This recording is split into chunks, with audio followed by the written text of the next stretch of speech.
Hello दोस्तों, कैसे हो आप सभी।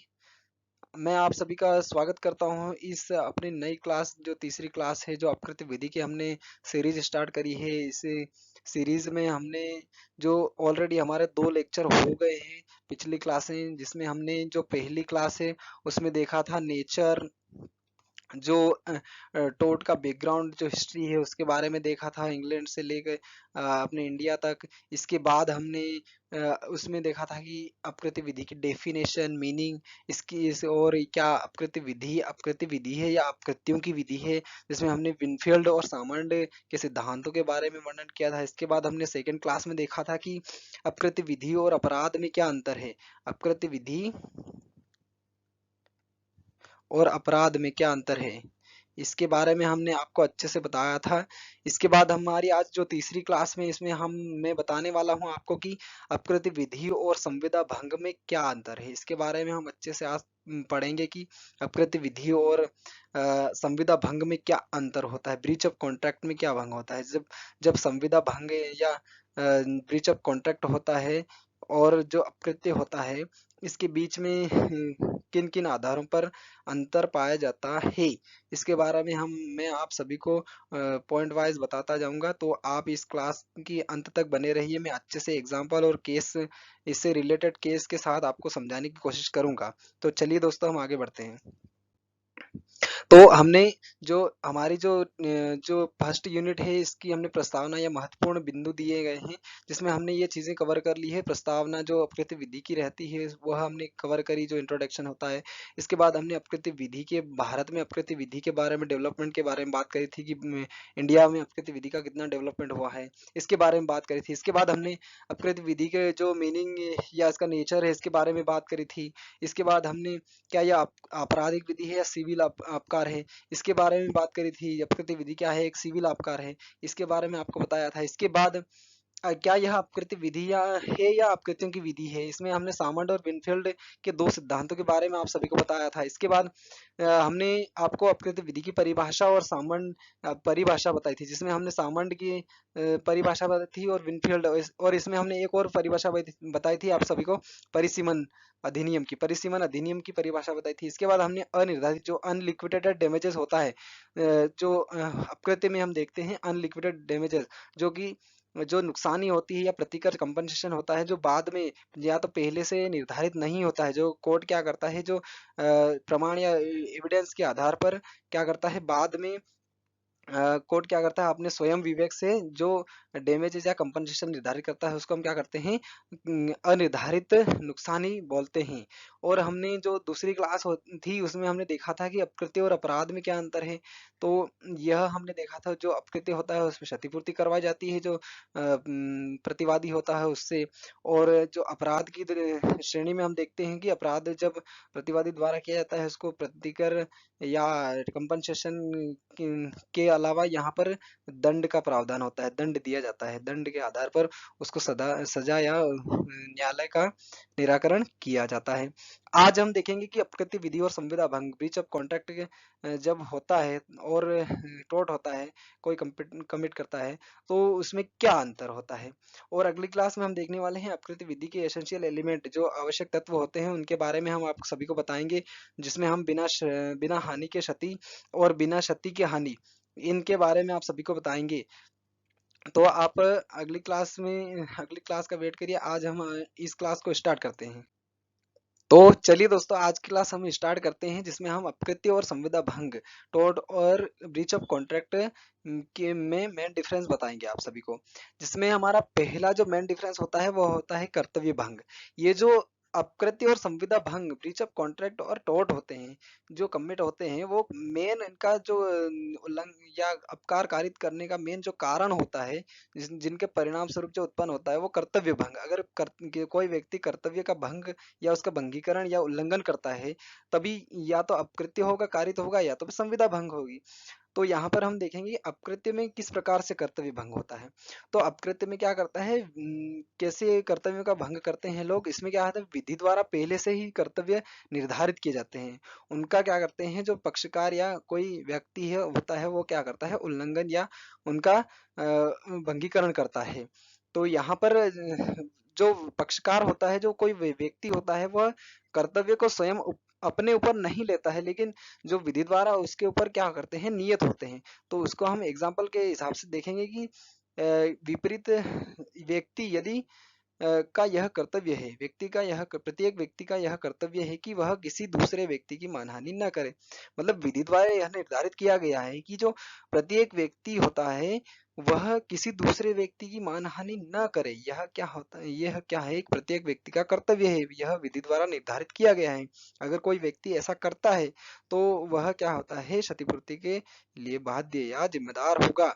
यहाँ किसी व्यक्ति द्वारा कर्तव्य को स्वेच्छा से अपने ऊपर नहीं ले रखा, लेकिन विधि द्वारा कर्तव्य समाज के प्रत्येक व्यक्ति पर आरोपित होता है। मतलब ये ऐसे कर्तव्य होते हैं जो समाज के प्रत्येक व्यक्ति के ऊपर आरोपित होता है। यहाँ पर कोई व्यक्ति स्वेच्छा से अपने ऊपर ये कर्तव्य नहीं लेता है कि मैं इस कर्तव्य का पालन करूंगा। लेकिन अगर हम अब संविदा में देखेंगे तो संविदा में क्या होता है कि संविदा भंग ऐसे कर्तव्य भंग का परिणाम है जिससे पक्षकारों ने स्वेच्छा से अपने ऊपर ले रखा है। तो स्वेच्छा से, यहाँ पर दो, मान लो दो पक्षकार हैं, ए और बी। तो ये लोग क्या करेंगे, जब कॉन्ट्रैक्ट करेंगे या कोई संविदा करेंगे, तो उसमें एक दूसरे के प्रति क्या करेंगे, एक कर्तव्य का निर्माण करेंगे। जो दोनों पक्षकारों का उस कर्तव्य का पालन या उसका स्वेच्छा से पालन करने का क्या होता है, कर्तव्य होता है। अगर कोई पक्षकार कर्तव्य का या भंगीकरण या ब्रीच ऑफ कॉन्ट्रैक्ट करता है तो वह क्या होता है, क्षतिपूर्ति का भागी होगा। तो यहाँ पर हम उदाहरण के हिसाब से देखेंगे कि उदाहरण के थ्रू आपको समझाने का प्रयास करेंगे कि यदि क किसी अन्य व्यक्ति ख से कार खरीदने की संविदा करता है, यानी कि क होता है वो क्या करता है, ख की से क्या होता है, कार खरीदने की संविदा करता है, कॉन्ट्रैक्ट करता है। तो क का यह कर्तव्य है, मतलब जो क है वह कर्तव्य अपने ऊपर ले रहा है, स्वेच्छा से अपने ऊपर ले रहा है कि मैं कार खरीदूंगा, कि उसका कर्तव्य है कि वह कार खरीदेगा। ऐसा इसलिए क्योंकि क ने कार खरीदने का कर्तव्य स्वयं अपने ऊपर, वही बात, जैसे कि क क्या कर रहा है, स्वयं अपने ऊपर कर्तव्य ले रहा है कि मैं आपकी कार खरीदूंगा। तो यहाँ पर जो क है उसने स्वेच्छा से अपने ऊपर कर्तव्य लिया है कि मैं इस कर्तव्य का पालन करूंगा या कार खरीदूंगा। ठीक है। अब हम आगे बढ़ेंगे, तो आगे हम देखेंगे कि कर्तव्य पालन का दायित्व, जो जो हमारा दूसरा मेन डिफरेंस है, वो कर्तव्य पालन का डिफरेंस किसके ऊपर रहता है। यहाँ पर पालन का आएगा यहाँ पर। तो कर्तव्य पालन का डिफरेंस, कर्तव्य पालन का जो दायित्व होता है वो किस व्यक्ति के ऊपर होता है। तो जो अपकृत्य होता है, इसमें क्या होता है कि अपकृत्य में जो अपकृत्य विधि या विधि द्वारा जो कर्तव्यों का निर्माण किया गया है, वह किसी विशेष व्यक्ति के लिए नहीं होता है, स्पेसिफिक पर्सन के लिए नहीं होता है कि इसे स्पेशल व्यक्ति के लिए यह, मतलब जो विधि बनाई गई या कर्तव्य निर्धारित किए गए हैं कि यही व्यक्ति पालन करेगा। लेकिन यहाँ प्रत्येक यहाँ पर जो कर्तव्य निर्धारित किए जाते हैं विधि द्वारा, वो समूचे विश्व के लिए होते हैं। सभी, मान लो इंडिया में जो रूल्स बनाए जाएंगे वो इंडिया के सभी लोगों के लिए होगा। ऐसा नहीं है किसी एक डिस्ट्रिक्ट या किसी राज्य के ऊपर वो निर्धारित किए जाएंगे। लेकिन यहाँ पर संविदा भंग में देखेंगे कि हम जो ब्रीच ऑफ कॉन्ट्रैक्ट होता है, इसमें हम देखेंगे दो पक्षकार, मान लो दो पक्षकार है, तो जो कर्तव्य होते हैं वो एक दूसरे के प्रति होते हैं। कर्तव्य का पालन क्या होता है, दायित्व कर्तव्य का पालन क्या होता है, एक दूसरे के प्रति होता है। यहाँ पर मान लो ए और बी दो पक्षकार है, तो ए का कर्तव्य है, ए का कर्तव्य बी के प्रति होगा, और जो बी का कर्तव्य होगा वो ए के प्रति होगा। तो यहाँ पर हम एग्जाम्पल के हिसाब से देखेंगे कि यदि क तथा ख के बीच कोई संविदा होती है, तो क का यह कर्तव्य है, कर्तव्य केवल ख के प्रति होता है। मतलब जो क और ख के बीच में अगर कोई संविदा हो रही है, कॉन्ट्रैक्ट हो रहा है, तो जो क का कर्तव्य होता है वह सिर्फ बी के ऊपर होता है, बी के लिए होता है।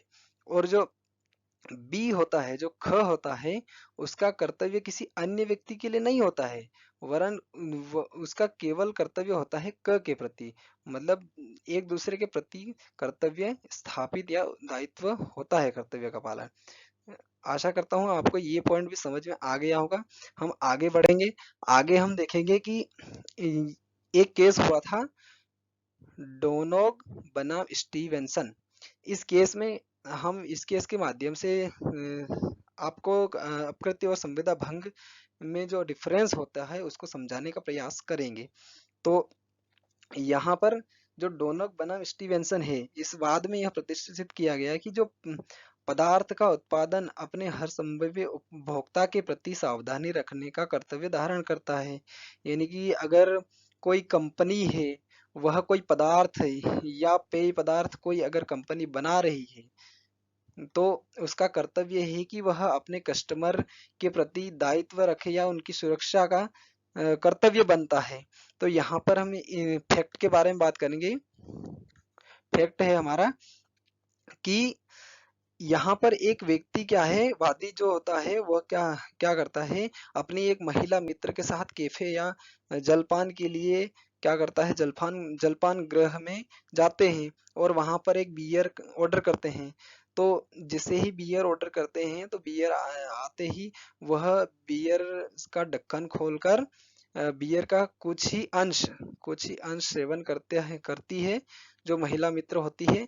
बाद में वह क्या करती है, एक गिलास में उस बियर का कुछ कुछ मात्रा क्या करती है, उंडेल देती है, तो खाली करती है। तो गिलास में यह दिखता है कि उस बियर में से जो घोंघा होता है, उसका जो सड़ा हुआ शरीर होता है वह निकला। ठीक है, सड़ा हुआ शरीर निकला। तो यहाँ पर जो जिंजर बियर होती है वो अपारदर्शक होती है, मतलब उसमें पारदर्शक दूर इस पार से उस पार दिखता नहीं है। और पहले पहले से वो जब खरीदते हैं या उसके लाई जाती है तो वो क्या होती है, मुहर बंद होती है। तो वहां पर पहले से यह निर्धारित या देखा नहीं जा सकता कि इसमें कोई सड़ा पदार्थ या कुछ मिला हुआ है या नहीं, यह परीक्षण या निरीक्षण नहीं किया जा सकता कस्टमर द्वारा। तो यहाँ पर महिला जो मित्र थी, उसने जो निर्माणकर्ता या कंपनी होती है निर्माणकर्ता, उसके ऊपर क्या करता है, उपेक्षा का जो कार्यवाही का जो वाद दायर करती है। और यह बताया जाता है कि इस बियर के सेवन से वह गंभीर रूप से बीमार हो गई थी। तो यहाँ पर हाउस ऑफ लॉर्ड्स था, हाउस ऑफ लॉर्ड्स जो इंग्लैंड का न्यायालय है, इसमें क्या हुआ, उसने यह निर्धारित किया कि जो कंपनी होती है उसका क्या है, महिला के प्रति सावधानी बरतने का कर्तव्य था। मतलब जो कंपनी होती है वो महिला के प्रति ही नहीं, सभी कस्टमर के लिए क्या होता है कि उनकी उनकी सावधानी बरतने का कर्तव्य था। तो यहाँ पर स्वास्थ्य के लिए और यह कर्तव्य था कि अगर कोई पदार्थ वो बना रहे हैं तो उस पदार्थ में कोई हानिकारक पदार्थ न मिल पाए। तो और कस्टमर भी इसी भरोसे उसका सेवन करेंगे, निर्मित वस्तु का उपभोग करेंगे। ठीक है, तो यहाँ पर न्यायालय ने यह यह निर्धारित किया कि जो कंपनी होती है, निर्माणकर्ता कंपनी, उसका दायित्व होता है कस्टमर के लिए कि वह अपने जो पेय पदार्थ है, जो अपने जितने भी प्रोडक्ट्स है उसको निरीक्षण या ऐसे खतरनाक चीजों, जहरीली चीजों या कोई हानिकारक चीजों का पूर्व परीक्षण करके ही चीजों को बेचे। ठीक है, आपको केस समझ में आ गया होगा। ठीक है, आगे बढ़ते हैं। ठीक है, अब हम अगला पॉइंट देखते हैं। जो अगला हमारा मेन डिफरेंस होता है वो उपचार। अगर अप्रत्यय हुआ है या संविदा भंग हुआ है तो उसमें उपचार किस प्रकार किया जाएगा। तो अपकृत्य में कार्यवाही में प्रतिकर राशि जो होती है वो क्या होती है, अनिर्धारित होती है। जब अपकृत्य निर्धारित होता है या अपकृत्य कारित होता है, किसी ने अपकार किया है, तो उसमें क्या होता है, जो प्रतिकर की धनराशि या जो क्षतिपूर्ति की धनराशि है वो पूर्व से निर्धारित नहीं होती है। और संविदा के मामले में हम देखेंगे कि संविदा भंग अगर कोई पक्षकार करेगा, या मान लो ए और बी दो पक्षकार है, इनमें से अगर ए संविदा का भंग करेगा तो वह क्या करेगा, प्रतिकर का भुगतान करेगा। और अगर बी संविदा का भंग करेगा तो वह ए को प्रतिकर देगा। तो ऐसी क्या होती है, प्रतिकर की राशि पूर्व निर्धारित होती है संविदा के मामले में। हम यहाँ पर अगर यहाँ पर हम अलग अलग देख रहे हैं, अगर यहाँ पर अपवाद के रूप में देखेंगे, ये दोनों चीजें एक केस के अंतर्गत एक मामले के अंतर्गत भी हो सकती है। जैसे अपकृत्य की और संविदा भंग विभिन्न कोटि के कृत्य है, परंतु कभी-कभी ऐसे भी मामले उत्पन्न होते हैं कि एक ही कृत्य अपकृत्य एवं संविदा भंग दोनों के अंतर्गत रखा जा सके। उदाहरण के लिए, उदाहरण हम देखेंगे कि एक व्यक्ति अपने पुत्र की चिकित्सा हेतु एक डॉक्टर को नियुक्त करता है। मतलब जो एक व्यक्ति क्या करता है, अपने पुत्र के इलाज के लिए एक डॉक्टर को क्या करता है, नियुक्त करता है। डॉक्टर के किसी अविवेकपूर्ण कार्य से पुत्र को क्या होता है, आघात पहुंचता है। मतलब डॉक्टर क्या करता है, कोई अविवेकपूर्ण, मतलब जो विवेकपूर्ण नहीं हो, वो ऐसा कोई कार्य करता है जिससे क्या होता है, पुत्र को क्या होता है, आघात पहुंचता है। अब ऐसी स्थिति में यहाँ पर स्थिति यह बनता है कि जो पिता होता है वो डॉक्टर के विरुद्ध संविदा के आधार पर मुकदमा चला सकता है कि संविदा उन्होंने करी थी कि जो अपना पुत्र है उसके लिए डॉक्टर नियुक्त किया गया था कि उसका इलाज सही तरीके से करेगा।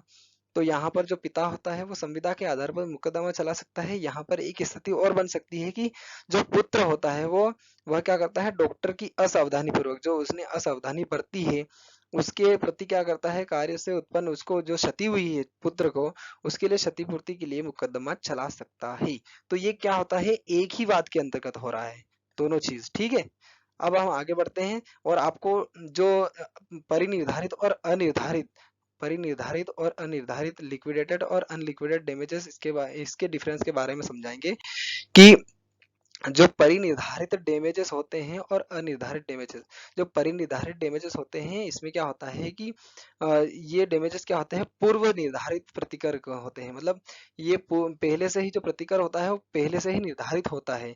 अगर संविदा का उल्लंघन करने वाला पक्ष क्या करता है, संविदा का जिसने उल्लंघन किया है वह क्या करता है, जो पीड़ित पक्षकार है उसको क्या करेगा, भुगतान करेगा। ठीक है, तो उसको हम क्या करेंगे, परिसमाप्त हर्जाना कहेंगे, परिसमाप्त हर्जाना कहेंगे।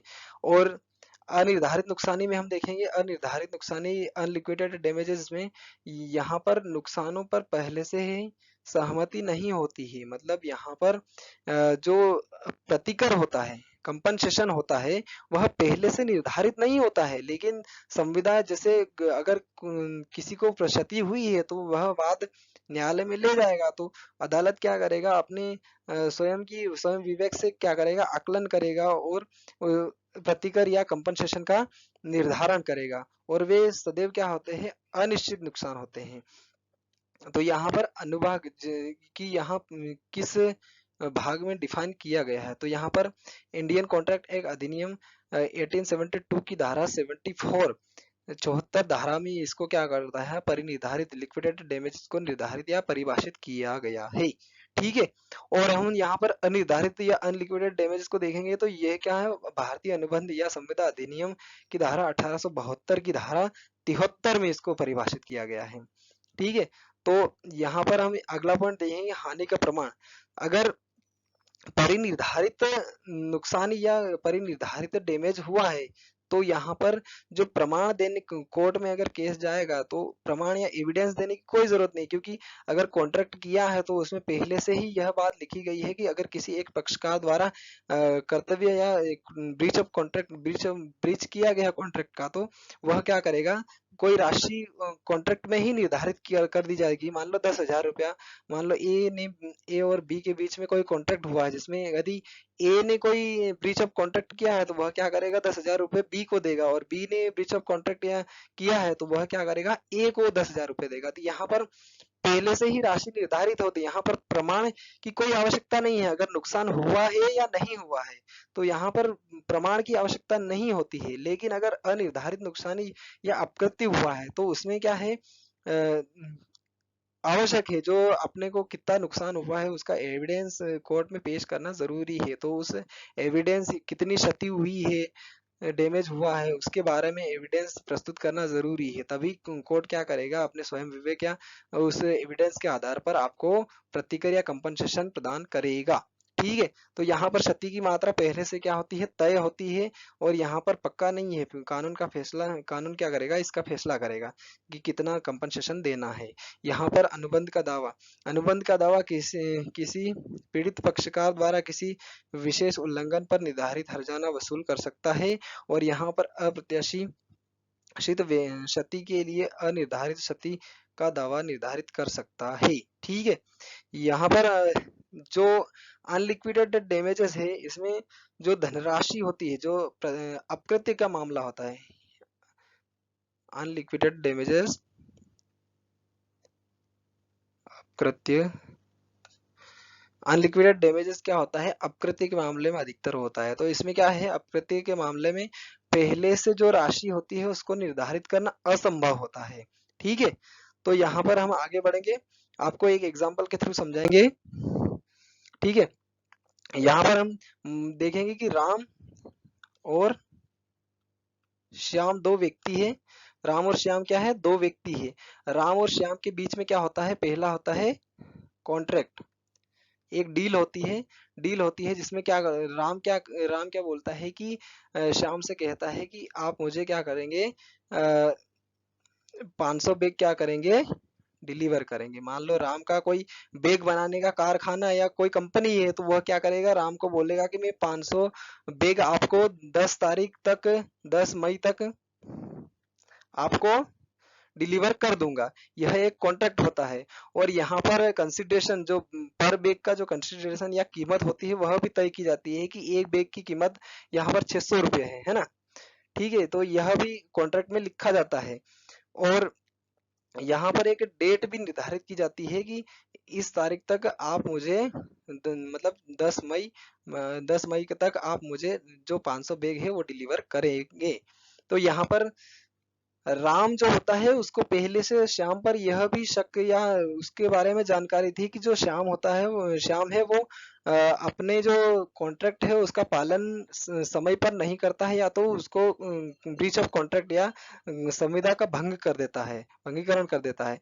तो उसने अपने जो कॉन्ट्रैक्ट वाला कागज था उसमें यह भी बात एंटर करवा देता है कि अगर श्याम ने अगर कोई संविदा भंग करी, तो वह क्या करेगा, 1 लाख रुपए, 1 लाख रुपए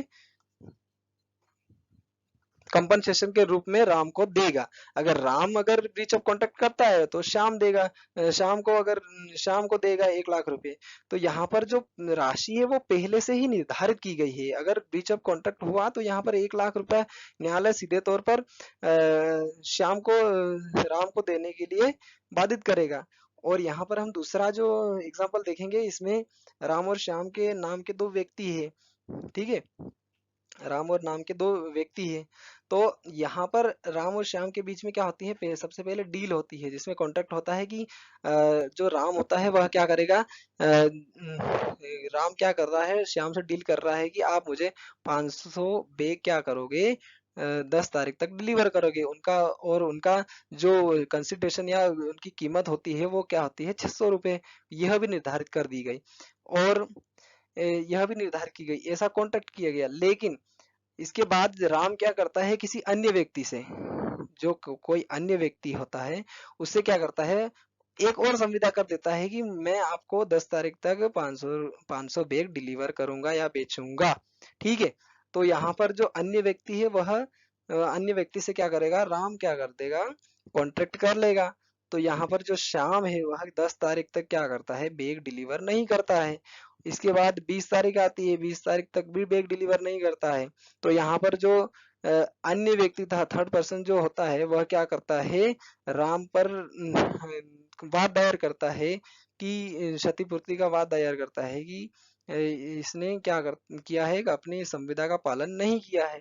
तो अब राम के ऊपर बहुत हानि का भार हो जाता है। तो यहाँ राम क्या करता है, श्याम के विरुद्ध वाद चलाता है। तो यहाँ पर जो न्यायालय होता है उसमें न्यायालय क्या करता है, सबूत पेश करवाने के लिए कहता है, एविडेंस मांगता है। तो यहाँ पर जो कंपनसेशन या प्रतिकर जो होता है वह अनिर्धारित था कि अगर कोई ब्रीच ऑफ कॉन्ट्रैक्ट करेगा या संविदा का भंग करेगा तो कितना कंपनसेशन देना है, यह निर्धारित नहीं किया गया था पहले से। ठीक है, तो यहाँ पर कोर्ट क्या करेगा, अपने जो स्वयं विवेक है और जो भी एविडेंस पेश किए जाएंगे उसके हिसाब से क्या करेगा, कंपनसेशन निर्धारित करेगा। ठीक है, आप सभी को समझ में आ गया होगा। तो यह क्लास अपन यहीं पर समाप्त करते हैं। आपको यह क्लास कैसी लगी इसके बारे में आप कमेंट करिए, लाइक करिए और शेयर करिए इस क्लास को ज़्यादा से ज़्यादा। तो हम अगली क्लास में देखेंगे कि जो टॉट के जो एसेंशियल एलिमेंट होते हैं, एलिमेंट है, हम देखेंगे। ठीक है, टोड के जो एसेंशियल एलिमेंट के बारे में हम पढ़ेंगे, तो अगली क्लास का वेट करिए। हम कल फिर मिलेंगे आपसे। तो वीडियो को अंत तक देखने के लिए आप सभी को धन्यवाद। और आपको अगर वीडियो अच्छा लगा हो, लाइक शेयर और सब्सक्राइब कीजिए, ताकि अगली अगली जो क्लास आएगी उसका नोटिफिकेशन आपको तुरंत आए। और आप बेल आइकन को भी प्रेस कर दीजिए, इससे क्या होगा कि आपको नोटिफिकेशन तुरंत मिल जाएगा। ठीक है, चलिए दोस्तों, अगली क्लास में हम मिलते हैं। चलिए ठीक है, बाय।